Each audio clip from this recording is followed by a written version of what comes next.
Everybody has a scary cat story, or maybe, wait a minute, maybe it's just me.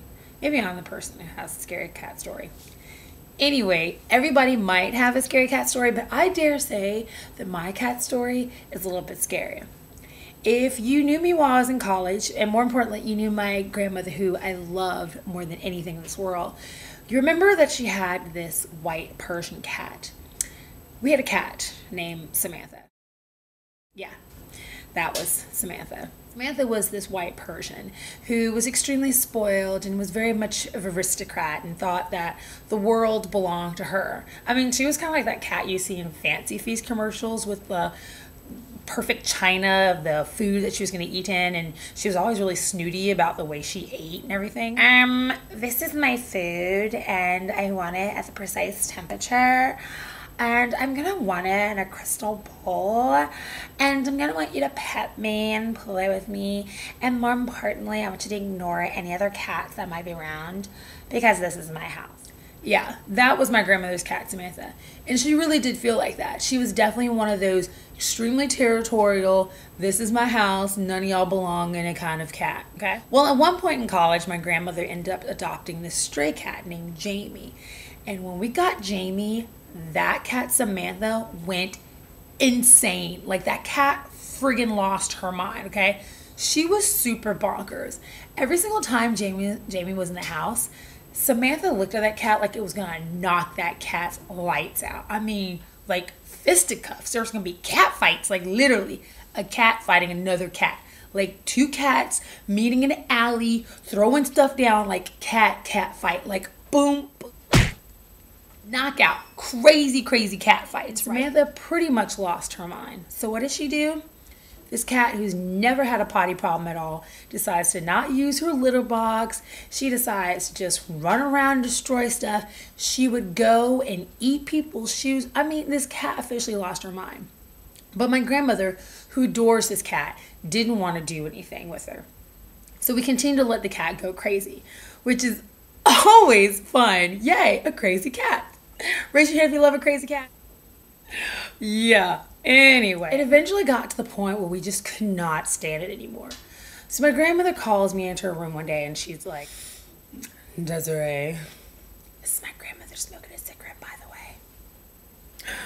way. Desiree, I need you to take Samantha to Carrington Woods. Now, if you're not familiar with Middle Georgia, Carrington Woods is this pretty nice neighborhood that my grandmother figured if we drop the cat off there in this nice neighborhood, someone will feel bad for her, they'll take her, and we'll never have to worry about seeing the cat again. So I was like, sweet. One problem. Around the time that we decided we're going to get rid of Samantha was around the time that I got my blue Mustang, which, if you know me, you realize I love, dare I say, more than almost anything in this world. Okay, yeah, that was my husband. I'm not going to say that I love my Mustang more than my husband. I'm just putting it out there. Okay, so anyway. So I just got this brand new Mustang, and I in no way wanted to have this fur ball in my car.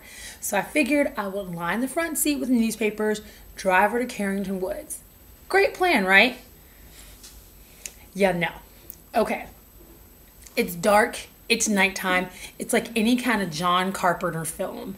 I get the cat in the car. We're driving to Carrington Woods. And I'm looking at that cat and I'm like, I'm gonna get rid of you. I'm gonna get rid of you. You're gonna go. You're gonna go. We're gonna get rid of you. We're gonna get rid of you. I was so freaking happy we're gonna finally get rid of this cat. And that cat death stared me the whole entire time. Kind of like this. Yeah. The death stare. I know what you're thinking. Most cats don't have a death stare. But this cat did. I don't care what anybody said. This cat had a crazy cat death stare. So anyway, I finally get deep into this area of these really nice homes. I open the door and I'm like, okay, get out of the car. That cat looked at me like, I'm not getting out of beep. That cat was not going anywhere. So I finally had to shove her out of the car. I push her out of the car. I close the door. I wheel the car around. There's literally like a wheel the car around, right? And I'm driving happily back to my house thinking we got rid of this cat. Then all of a sudden, I look in my rearview mirror and I see this cat staring me down. And all of a sudden, I kid you not, I hear the theme from Twilight Zone playing. I mean, completely freaked out. I'm driving away, and in my rear view, I can see her eyes just staring at me, right? And I'm thinking, this cat is gonna come and kill me one day. She literally had that look in her face like, I don't know where you will be. I don't know when I will find you. But when I find you, I'm going to kill you. A few days pass and we're living in perfect bliss.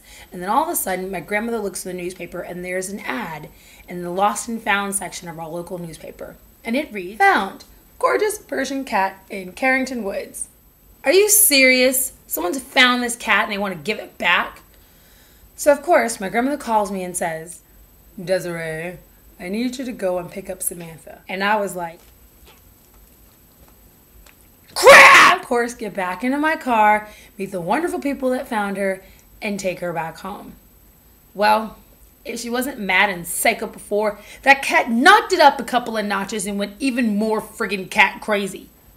To the point that she was driving everyone insane.